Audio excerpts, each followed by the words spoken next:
Western conceptions of time have always perceived a unidirectional flow into the distant future with no end. Indigenous conceptions of time explain time as cyclical, meaning there is always a return to the beginning. In this short presentation, we will walk you through the original Mayan calendar system and explain why, for the past 500 years, it has been misinterpreted by Western scholars as being incorrect.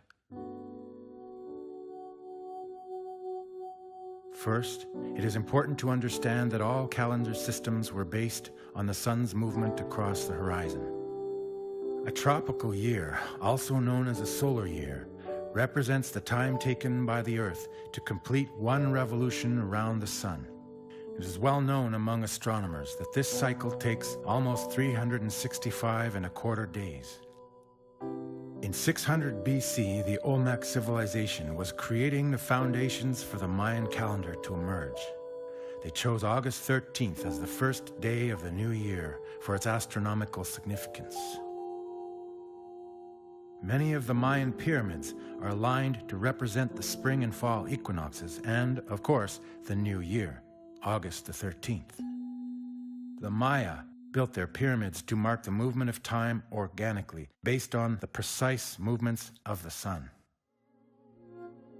For example, on August 13th, the sun is right in the middle of the sky at noon in one of the oldest Mayan areas. On this single day, a perfect square cross alignment is attained in relation to the position of the sun at sunrise, noon, sunset, and midnight. This perfect cross alignment represents the time-space conception, which is the very core of Mesoamerican civilization. This astronomical event is what identifies the first day of the new year for the Maya.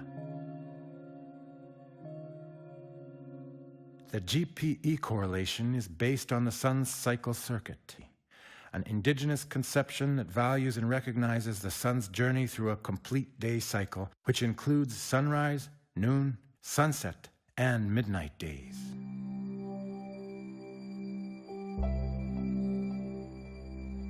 By honoring the movement of the sun through each of these sun cycles, an entire awareness of the sun's presence is accounted for, even at night. Western scholarship only considers the beginning of a full day cycle at midnight, and therefore does not have a conception of days starting alternatively at sunrise, noon, or sunset. Western scholarship of Mayan timekeeping does not acknowledge the role of the year-bearers, who have been depicted in many epigraphic and iconographic Mesoamerican contexts. For centuries, these year-bearers have been overlooked and ignored. Their role has not been fully understood until now. Indigenous timekeepers did not need to implement a leap year in their calendar system because they understood that each year-bearer performs the passage of the last quarter day by means of their cardinal shifting, passing on the hop, the year, to the next year-bearer. Since colonial contact, Western scholars have declared that the Mayan calendar lagged because it did not include or account for the quarter day at the end of each calendar year. This incorrect assumption was made because Western scholarship of Mesoamerican calendars completely missed the whole point and presence of the 4 year-bearers. For indigenous timekeepers, each of the 4 year-bearers works for an entire year cycle, day by day, or kin by kin. In the east, the Kaban year-bearer counts sunrise days. In the north, the Ik year-bearer reckons the noon days. In the west, Manik year-bearer keeps track of sunset days, and in the south, Eb year-bearer counts midnight days. One by one, each year-bearer performs the task of ritually passing the hop, the year, to the next year-bearer, which brings it to life. In the east, the Kaban year-bearer keeps track of every sunrise for 365 days. Then he ritually passes the hap, the year, to the Ik year-bearer in the north. This passing of the hap is performed in ritual time, thereby absorbing the passing of a quarter day in ceremonial time. Ik in the north keeps track of every new day beginning at noon for 365 kin, or days, and then moves the Hab, the year, to Manik in the west. Manik in the west accounts for each new day from sunset. After 365 sunset kins, or days, Manik moves the year to Eb in the south. Eb year-bearer accounts for all the midnight kin, or days. Again, 1/4 day of ritual time is included with the passing of the Hab, the year. After 4 years of each year-bearer performing its duty in ceremonial time, a full ritual day is completed. If you're an American and living abroad, the IRS still wants to hear from you every year. I've been Chenzo. I left Wall Street, moved to South. A new 4-year cycle begins again when the Kaban year-bearer takes his seat for 365 kin, or days, beginning at sunrise. This 4-year cycle continues until a Baktun cycle is completed. In Western conceptions of time, days only begin at midnight. But early Mayans and Mesoamerican timekeepers had figured out another system that accounts for days beginning at different times during the Earth's revolution around the sun. The Mayan calendar does not need to include a leap year every 4 years because it accounts for every last quarter day in ritual time, and that helps to push the starting of the day cycle further ahead and therefore corrects its solar alignment upon the 4th year. For Western scholars, the quarter days appeared to be missing precisely because they were ritual time. This is what Western scholarship could never figure out. The inability to comprehend or unwillingness to respect the role of the year-bearers has interfered with the measuring system of kin, days, on the long count used by Olmec and later Mayan astronomers.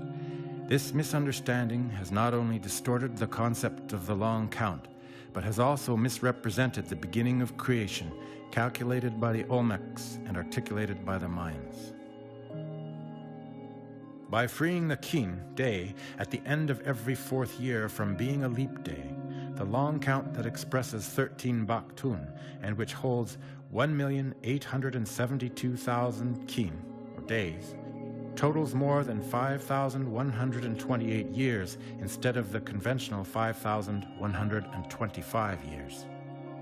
So many kin, days, freed from being a leap day, represent over 3 years in the 13 Baktun cycle. All this explains why the starting date calculated by Western scholars missed the significant astronomical event of Venus and the Moon. The predominance of Venus and the Moon in the painted Mayan books helped Dr. Geraldine Patrick and Sina uncover that 8 Kumku of creation days must be related to an important astronomical event in which Venus and the Moon were significantly implicated. The introductory passage on page 51a of the Dresden Codex describes Venus, Lamat, rising out of the water 8 days after creation. Koba Stele 1 tells that on 8 Kumku, Moon was waning crescent, and so it follows that Moon rose on the west 8 days later. From an astronomical standpoint, it was understood by indigenous timekeepers that once Venus and the Moon returned to their starting point on Creation Day, the 13 Baktun cycle would be completed. The description of Venus and Moon under the water at the starting of 13 Baktun means that they were also under the water at the closing of the cycle. On May 3rd, 2013, the Moon and Venus completed their cycle, marking the actual closing of the long count 13 Baktun cycle. Erroneous calculations proposed by Western scholars marked December 21st, 2012 as the end of the Mayan long count calendar, but they were wrong. The Moon and Venus were aligned again for the very first time since creation. This astronomical event not only reconciles creation time, but more significantly proves that Mesoamerican timekeepers were accurate and precise and truly centuries ahead of their time.